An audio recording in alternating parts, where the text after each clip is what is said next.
మంచోడైనా చెడ్డోడైనా ఎట్లా ఓటేస్తారు? ఎందుకు ఓటేయాలి? ఫస్ట్ ఆఫ్ ఆల్ నేను మొన్న అడవికి పోయిన మన అచ్చంపేట గిరిజనుల దగ్గరికి. వాళ్ళు మంచి స్వచ్ఛమైన తేనెని పాపం తీస్తారు. ఆ తర్వాత అదే జిల్లాలో నేను ఇటు పెబ్బేరు సంతకు పోయాను. ఆ సంతలో కొంతమంది గోల్మాల్ చేసే వాళ్ళు ఏం చేస్తారంటే బెల్లం నీళ్ళకు కూడా మంచి తేనె బ్రాండ్ వేసి అమ్ముతారు అన్నమాట. అంటే చెడ్డోడైనా కూడా కేసీఆర్ గారు లేబుల్ వేసి అమ్మితే ఓటేయాలని ప్రజలకు చెప్పడం అన్నది కరెక్ట్ కాదు. అసలు చెడ్డ సెలెక్ట్ చేయండి. ఈ మాట ఏదైతే పదే పదే కేటీఆర్ గారు చెప్తా ఉన్నారో, మంచోడైనా చెడ్డోడైనా దొడ్డోడైనా పొట్టోడైనా ఓటేయండి అని చెప్తున్నారో, అది కేవలం మీ యొక్క నియంతృత్వ ధోరణికి, మీ యొక్క రాచరికపు పోకడలకు అద్దం పడుతున్నది తప్పితే ప్రజాస్వామిక విలువలకు అద్దం పట్టడం లేదు. నేను ఈ మున్సిపల్ ఎన్నికల సందర్భంగా తెలంగాణ కూడా నేను అపీల్ చేస్తా ఉన్నా, మిమ్మల్ని కోరుకుంటా ఉన్నా, దయచేసి గుడ్డిగా ఓటేయకండి. కులం కాదు గుణం చూడండి, దయచేసి మతం కాదు మంచితనాన్ని చూడండి. మన చుట్టమా పక్కమా అన్నది కాదు, మనకు ఆపతికి సంపత్తికి నిలబట్టని చూడండి. అదేవిధంగా పైసలు కాదు పనిచేసేటోని చూడండి. ఎన్నుకునే కౌన్సిలర్ కానీ కార్పొరేటర్ కానీ రేపు పొద్దున మీరు ఇంటికి చిన్న రిపేర్ చేసుకుందామని ఇసుకలోడు దించగానే వచ్చి పైసలు అడిగేటోడు ఉండొద్దు. ఎవరు ఉండాలి?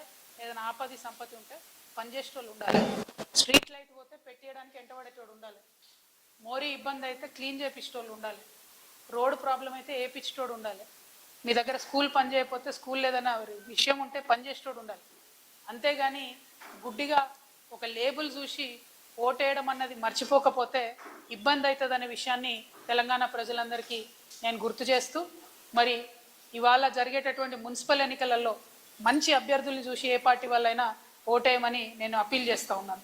మా జాగృతి నాయకులు కార్యకర్తలు అక్కడక్కడ నిలబడ్డారు. వాళ్ళకి ఇంట్రెస్ట్ ఉన్న వాళ్ళకి ఇచ్చినాం. మేము సంస్థగా పోటీ చేస్తలేం, కానీ వాళ్ళకు మాత్రం ఆల్ ఇండియా ఫార్వర్డ్ బ్లాక్ బీఫామ్స్ మీద ఇచ్చి మద్దతు ఇస్తూ ఉన్నాం. సాధ్యమైన కాడికి మేము మంచోళ్ళనే ఎన్నుకున్నాం. ఏమాత్రం మీరు వాళ్ళని గమనించుకొని మా అభ్యర్థులు కూడా గెలిపించమని కూడా కోరుతా ఉన్నాను. అదేవిధంగా నిన్ననే బడ్జెట్ వచ్చింది. మరి నిర్మలా సీతారామన్ గారు మన తెలుగింటి ఆడబిడ్డ అయ్యుండి కూడా తెలంగాణ ప్రజలను మరొకసారి ఘోరాతి ఘోరంగా మోసం చేయడం, విస్మరించడం అన్నది చాలా అన్యాయం. భారతీయ జనతా పార్టీకి సంబంధించి మన గవర్నమెంట్ టోటల్ యూనియన్ బడ్జెట్ 53 లక్షల కోట్లు అయితే ఎడ్యుకేషన్కి పెట్టిన బడ్జెట్ 1%, హెల్త్కి పెట్టిన బడ్జెట్ మరీ దారుణం, అది కూడా 1%, 1.2% ఏదో ఉంది. ప్రధానమైనటువంటి విద్యా వైద్యానికి కూడా దేశవ్యాప్తంగా బీజేపీ మరి బడ్జెట్ పెట్టకపోవడం అన్నది కరెక్ట్ కాదు. దీని మీద ముఖ్యంగా తెలంగాణ యువమిత్రులందరూ కూడా ఆలోచించాలని చెప్పి నేను అప్పీల్ చేస్తూ ఉన్నాను. అదేవిధంగా ఇది 12వ గవర్నమెంట్ భారతీయ జనతా పార్టీ. తెలంగాణ రాష్ట్రం ఏర్పడి 12 సంవత్సరాలు అవుతుంది. ఈ 12 సంవత్సరాల్లో ఇంకా కూడా ఏపీ రీఆర్గనైజేషన్ యాక్ట్కి సంబంధించి అనేక విషయాలు పెండింగ్ ఉన్నాయి. ఇన్ఫ్రాస్ట్రక్చర్ ఫండ్స్ పెండింగ్ ఉన్నాయి. మన రాష్ట్ర ప్రభుత్వం 47 అంశాల మీద అడిగితే ఒక్క అంశంలో కూడా ₹1 కూడా ఇవ్వకపోవడం కేంద్ర ప్రభుత్వం నిజంగా దారుణం. నేషనల్ ప్రాజెక్ట్ స్టేటస్ ఏది కూడా ఇవ్వలే, అది pending. Urban development funds pending. New airports for Telangana pending. Regional ring road pending. Metro rail phase 2 pending. ఈ మెట్రో రైల్ ఫేజ్ 2 పెండింగ్ ఎందుకుందంటే కిషన్ రెడ్డి గారు ఏమంటున్నారంటే ఫేజ్ 1 అయిపోయినటువంటి రిపోర్ట్ ఇస్తే రాష్ట్ర ప్రభుత్వం ఆ తర్వాత ఫేజ్ 2 ఫండ్స్ ఇస్తారంట. అంటే మీరు ఇప్పుడు కనీసం కేటాయింపులు చేయకపోతే వచ్చే సంవత్సరం మొత్తం ₹1 కూడా రానట్టే లెక్క కదా. ఈ సంవత్సరం లోపల రాష్ట్ర ప్రభుత్వం ఫినిష్ చేసిన రిపోర్ట్ ఇచ్చిందే అనుకుందాం, మరి ₹1 కూడా రాదు కదా. కనీసం కేటాయింపులు చేస్తే ఫ్యూచర్ ఉంటుంది.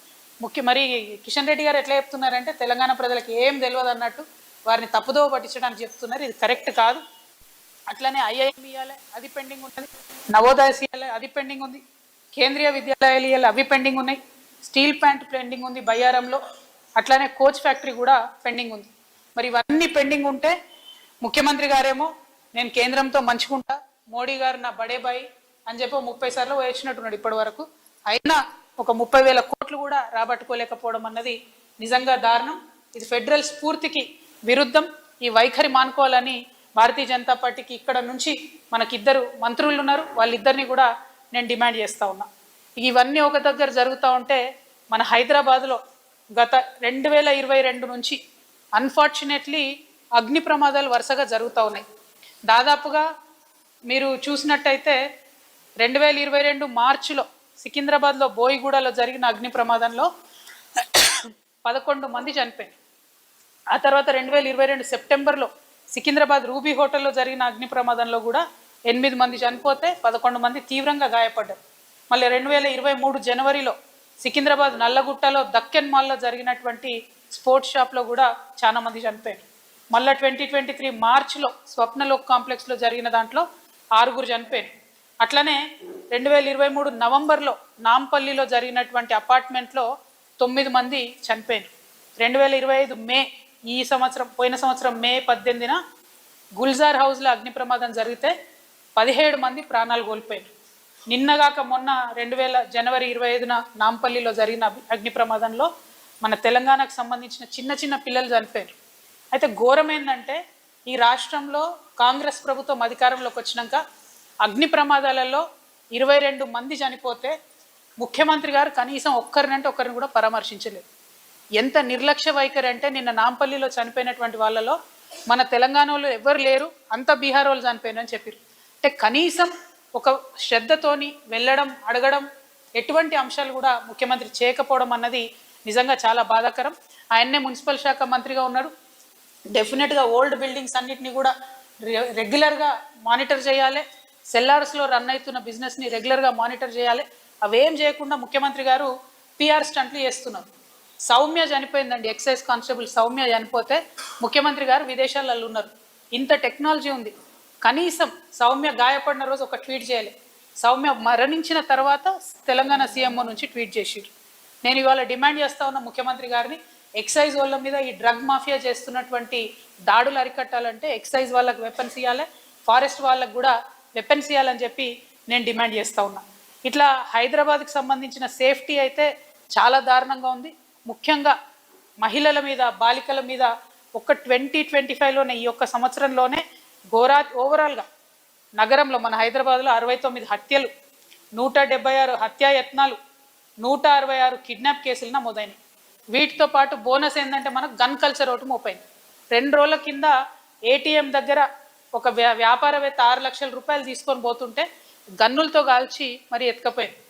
పోయిన సంవత్సరం కంప్లీట్గా పోలీసు వాళ్ళ మీదనే బందిపోటు ముఠాలు వచ్చి గన్లతో కాల్చి, అయినా కూడా ముఖ్యమంత్రి గారు హోమ్ మినిస్టర్గా మేల్కోకపోవడం అన్నది అన్యాయం.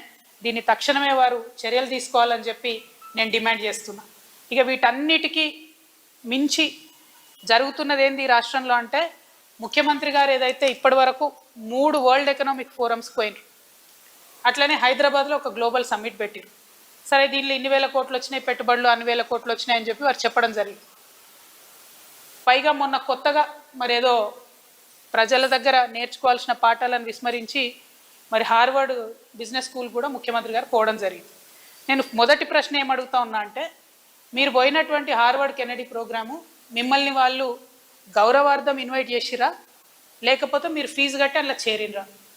మీరు ఫీజు కట్టి అందులో చేరితే మా సింగరేణి బిడ్డల ఫీజు కట్టినరా, ప్రభుత్వం నుండి ఫీజు కట్టినరా, లేకపోతే మీరు ప్రైవేట్గా ఫీజు కట్టుకున్నారా? ఒకవేళ మీరు ప్రైవేట్గా ఫీజు కట్టుకుంటే స్వయంగా మీరు మీ కుటుంబ సభ్యులు కట్టినరా, లేకపోతే ఎవరైనా వ్యాపారవేత్తలు మీకోసం కట్టినరా? ఈ అంశాన్ని ఖచ్చితంగా ముఖ్యమంత్రి గారు క్లారిటీ ఇవ్వాలని చెప్పి నేను డిమాండ్ చేస్తూ ఉన్నాను. దీంతో పాటు మీకు ఇప్పుడు చెప్పబోయే అంశం చాలా ఇంట్రెస్టింగ్ ఉంటుంది, మీరు వెరిఫై చేసుకునే అంశం ఉంటుంది. దీని మీద మేము చాలా పెద్ద ఎత్తున మూమెంట్ చేయబోతా ఉన్నాం. ఈ 3 సమ్మిట్లు, మొన్న వచ్చిన గ్లోబల్ సమ్మిట్లో వచ్చిన ఇన్వెస్ట్మెంట్స్ గురించి ఒకసారి మీకు నేను చెప్తాను. ఫస్ట్ గ్లోబల్ సమ్మిట్లో ట్రంప్ మీడియా అండ్ టెక్నాలజీ అనే ఒక సంస్థ 1,00,000 కోట్ల ఇన్వెస్ట్మెంట్ పెడుతున్నామని చెప్పింది. అయితే ఈ సంస్థ యొక్క మొత్తం మార్కెట్ క్యాపిటలైజేషన్ అంటే మొత్తం వాల్యూ, వాళ్ళకున్న ఆస్తులు, పాస్తులు, బిజినెస్ లావాదేవీలు అన్నీ కలిపి 30,000 కోట్లు. 30,000 కోట్ల సంస్థ అమెరికాలో ఉన్నది. అక్కడి సంస్థ ఇక్కడ 1,00,000 కోట్లు పెడతామని చెప్పింది.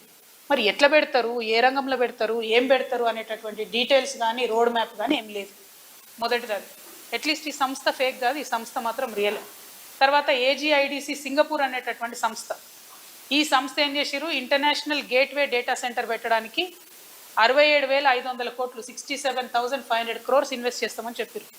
కానీ మేము ఎంత వెతికినా కనీసం ఈ కంపెనీ వెబ్సైట్ కూడా దొరకలేదు ఆన్లైన్లో.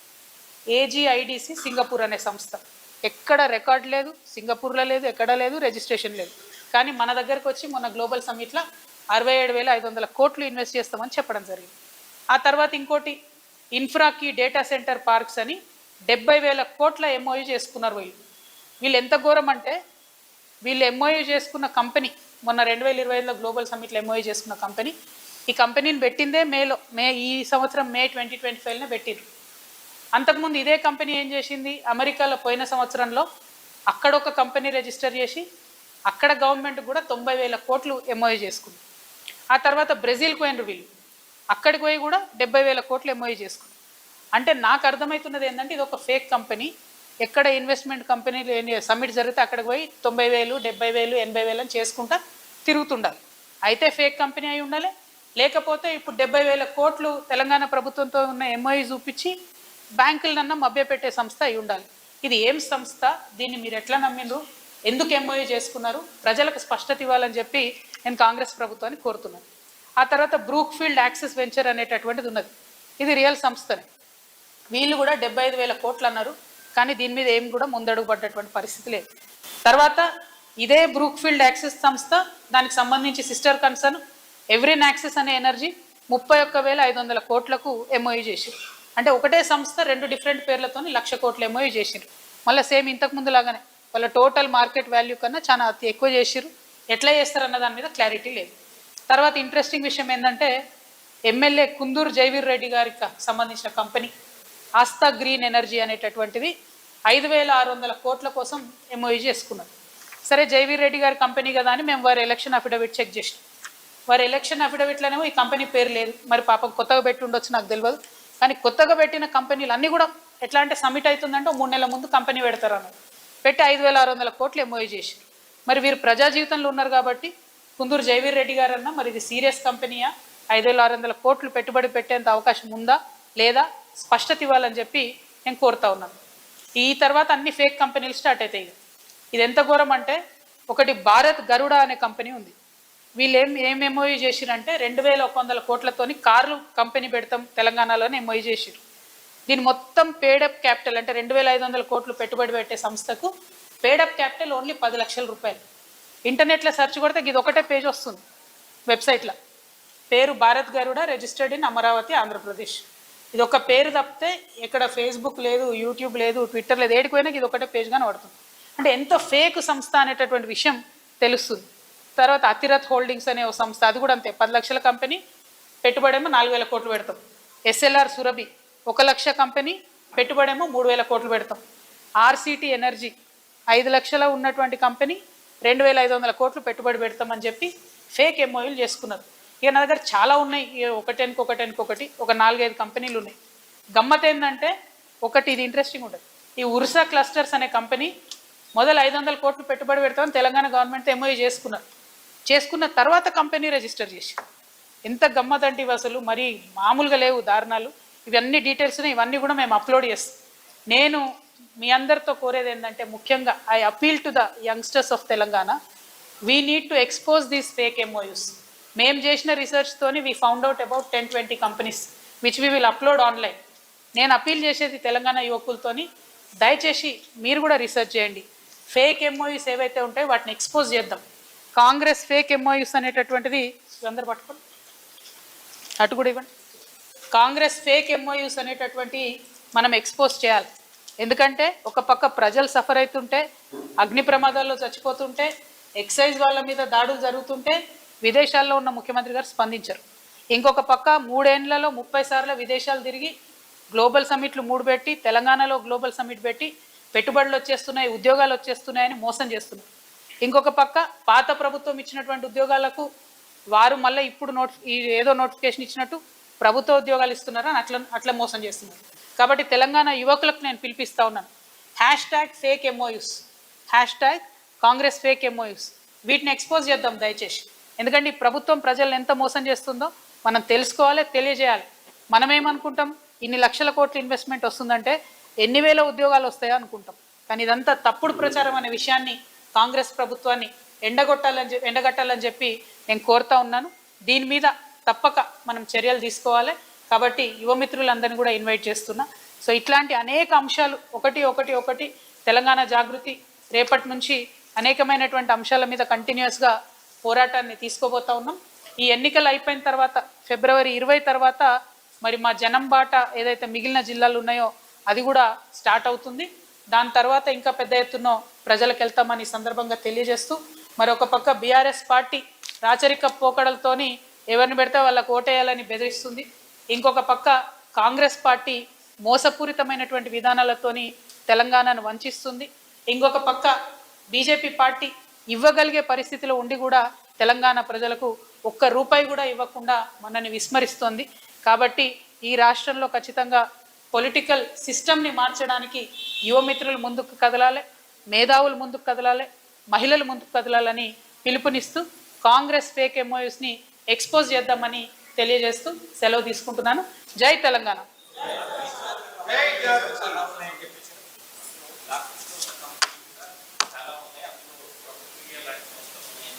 బ్లాక్ లిస్ట్ కాదు అసలు ఎక్కడ వాటి మీద ఏం దొరుకుతలేదు. గోస్ట్ కంపెనీస్, ఒక వెబ్సైట్ దొరుకుతలేదు, ఒక బ్లాక్ లిస్టెడో కాదో నాకు తెలియదు.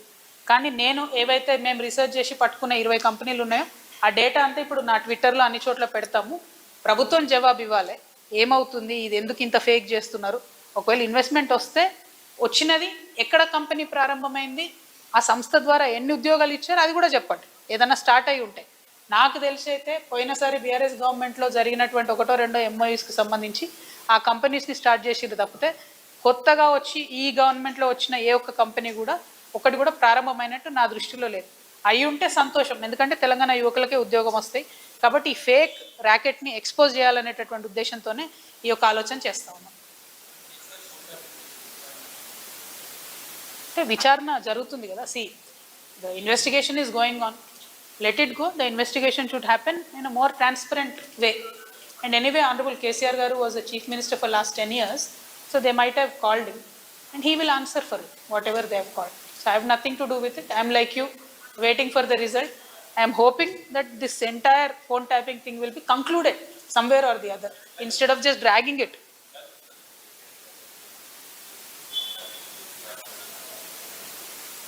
నేనేమంటున్నా బ్రదర్, మన ఏం జరిగిందో నాకు తెలియదు. చట్టానికి ఎవరు కూడా అతీతులు కాదనడానికి మాత్రం మనము ఆలోచన చేసుకోవాలి. సేమ్ థింగ్ నిన్న కేసీఆర్ గారిని ఫోన్ ట్యాపింగ్ పిలిచిన తర్వాత కూడా మళ్ళా వర్కింగ్ ప్రెసిడెంట్ కేటీఆర్ గారు మాట్లాడుతూ అనేకమైన అంశాలు చెప్పారు. విచారణకు పిలవడం నేరము ఘోరము అన్నట్టుగా మాట్లాడినారు. నేనేమంటున్నా, ప్రజా జీవితంలో ఉన్నప్పుడు అనేకమైన అంశాలు ఉంటే వాటి కాన్సిక్వెన్సెస్ ఫేస్ చేయాల్సి వస్తుంది. సో ట్రాన్స్పరెంట్గా విచారణ కొనసాగడానికి అందరం కూడా సహకరించి ఈ అంశాన్ని ఎంత తొందర క్లోజ్ చేస్తే అంత మంచిది. Thank you.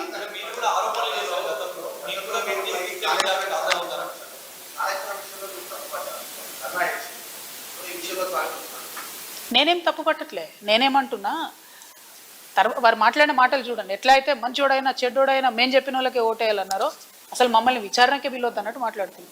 అసలు ఆ సిచ్యువేషన్ ఎందుకు వచ్చింది? ఇన్ని రోజులు పిలవలేదు కదా కేసీఆర్ గారిని విచారణకు. ఇప్పుడు ఆ సిచ్యువేషన్ వచ్చింది కదా. ఆ సిచ్యువేషన్ ఎందుకు వచ్చిందో ఇప్పటికన్నా అంతర్గతంగా వాళ్ళు పరిశీలన చేసుకోవాలి. 1, 2, ఒకవేళ పిలిచిండ్రు అనుకోండి విచారణకు, పోక తప్పదు. ఇప్పుడు రేపు నన్ను పిలిచినా పోతా. నన్ను కూడా అప్పుడు ఈడీసీబీఐ పిలిస్తే పోతే కదా. నేను చేసినా నేరం చేయలేదా అనేటటువంటిది నేను చేయలేదని నా మనసుకు తెలుసు, కానీ అది ప్రూవ్ అవ్వాలి కదా. ఇప్పుడు కూడా అదే జరుగుతుంది. సో చట్టానికి అందరం కూడా సహకరించాలి. పిలిచినప్పుడు పోతాం. కాకపోతే ఆ యొక్క ఆలోచన విధానం ఏదైతున్నదో అందులో మార్పు రానంత కాలం బీఆర్ఎస్ పార్టీని మాత్రం ఎవడు కూడా బాగు చేయలేదు.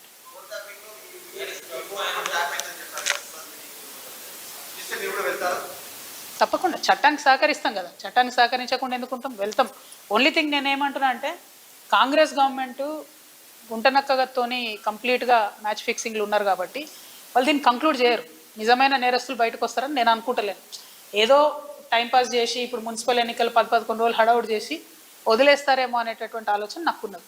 కాబట్టి Congress has to prove if the government is transparent, if they are serious, investigation should go forward. ఏడబోతుంది? 2 ఏళ్ల నుంచి ఎక్కడ వేసిన గొంగలు అక్కడే ఉంది, తిరిగిన దగ్గరే తిరుగుతూ ఉన్నది. సో స్టాండ్ వేసి సైకిల్ దొక్కినట్టు ఉంది పరిస్థితి. అట్లా కాకుండా కంక్లూడ్ కావాలని కోరుతున్నాను నేను.